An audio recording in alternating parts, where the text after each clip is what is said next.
about partnerships. We'll talk to you a little bit about my journey. And it might be easy for you guys to say, oh, it's easy for her. She's an American.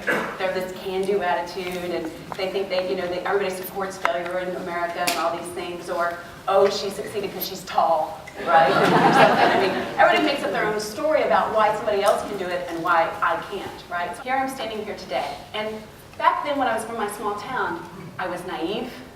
I had some limiting beliefs. I didn't think I could start my own business. And then today, from that transition of those kind of humble beginnings to how have I built and are able to operate in 3 countries and hopefully go to a 4th?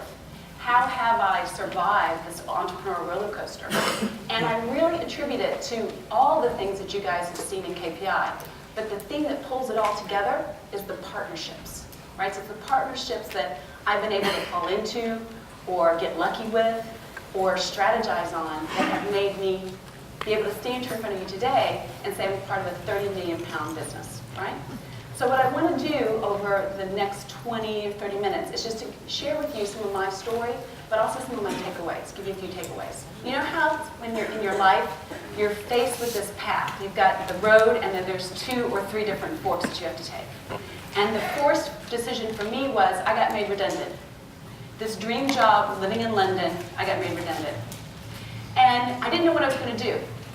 So at that point, I had 3 choices. I could, 1, try to go out and raise the capital for myself and start the business, because mine was a J-curve. Daniel's kind of explained to you the different business models, and my business model was a J-curve, heavy capital intensive. Each one of the units we put into shopping centers is about 10,000 pounds. So if I want to do, 100 units, it's $1 million. $1 million, pounds, euros, I use all those kind of things. The second option I had was partner with these guys. I'd known them for about a year. They seemed very reputable. They seemed like they knew the media business. And their business was to take a lease from a landlord, or rights from a landlord, put a big billboard on the side of a building, right? And then lease it to a media company. So the models were similar, because I wanted to take a master lease in the common area of a shopping center, short-term let it and put some kit in, and then make a margin on the difference. And my third option was to pack up and go home, right? To give up my dream of living in London and go back to the States and try to figure out what to do. So in the audience, what would you guys have done if you were in my position? Would you go with number 1, try to build a network and try to get the funding yourself with no track record? So raise of hands, who would have gone with number 1? Okay, try it, right? Number 2, would you have gone with the partnership? Knew them for a year, seemed like good guys. Okay, and how many of you would have packed up and gone back to America and gone home? So I chose number 2. And these were my kind of first lessons. Build my network before I need it. Not just the people, everybody I need to network with, because I never know when I'm going to need to partner with them, right? So we jumped in, and I started this business. And it was about the next year. We started in 2001, and we bootstrapped it, right? We were 3 people with 2 desks, one of which was my sister, and I wasn't paying her. So in 2002, I continued to work on my pitch, right? I don't think you ever stop. And I continued to present to media companies. And I had this opportunity through my business partner to present to all these media companies that come into London. And so they came in and we presented to them. And there was a Spaniard from Spain, and there was a Swedish guy from Scandinavia, there was a German guy from Germany, and there were all these different conglomerates that were doing these outdoor posters. And so we presented because we always thought, gosh, if we present and share business models, we might learn something from each other. So, interestingly enough, in this room, there was this New Yorker from Russia. And I thought, New Yorker from Russia, all right. So he had moved to Russia and built a neon sign company way, way back, kind of wild, wild west in Russia, right? I mean, he'd been there for a while. And he was now working on these outdoor posters in Russia, in Moscow. So we met and we talked to all these guys. There was, Paco and, all these different people. And this guy's name from the New Yorker from Russia, his name was Tony. What a good New Yorker name, right? So didn't think much of it, right? And I did my presentation and I talked to everybody and I kept my mind open and I went on and built my business. And we had good success quickly, right?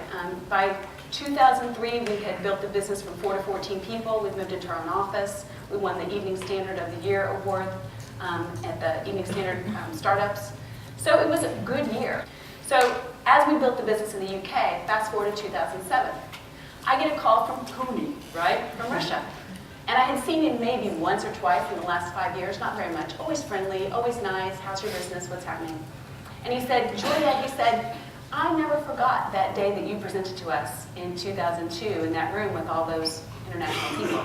And he said, I really think, I've been thinking about it for years, and I really think that your business would do phenomenal in Russia. Malls are being built like crazy, and I think it's the right time.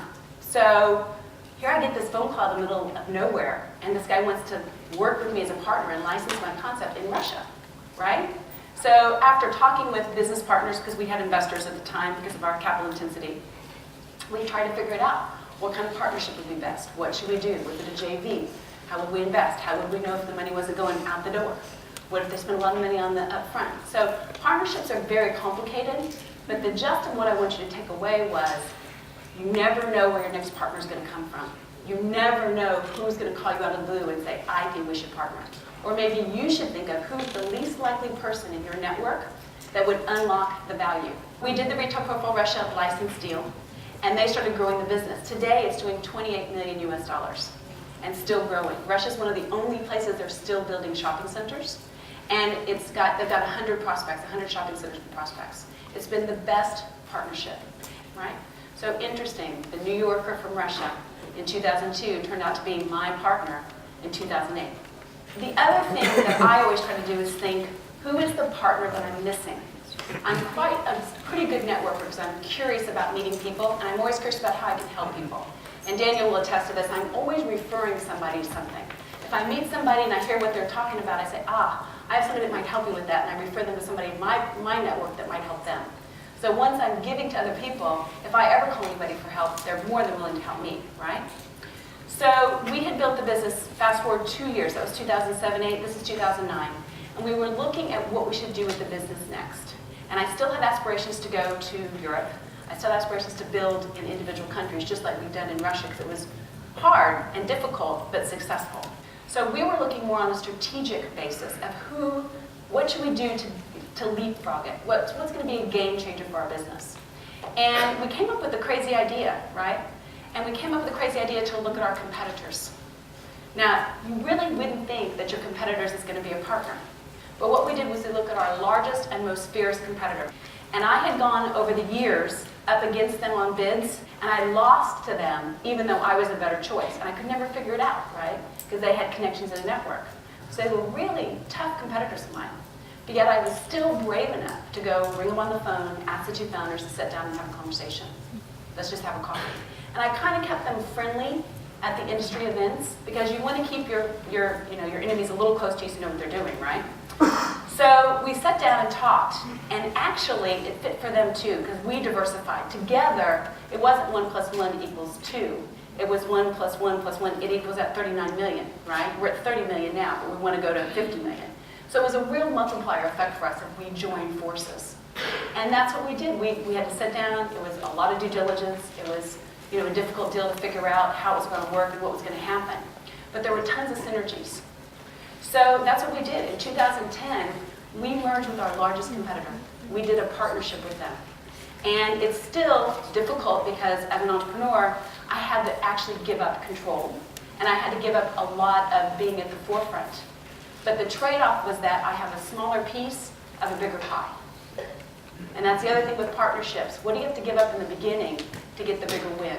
So you always have to know what's important for you and what you want to achieve and what your trade-offs are.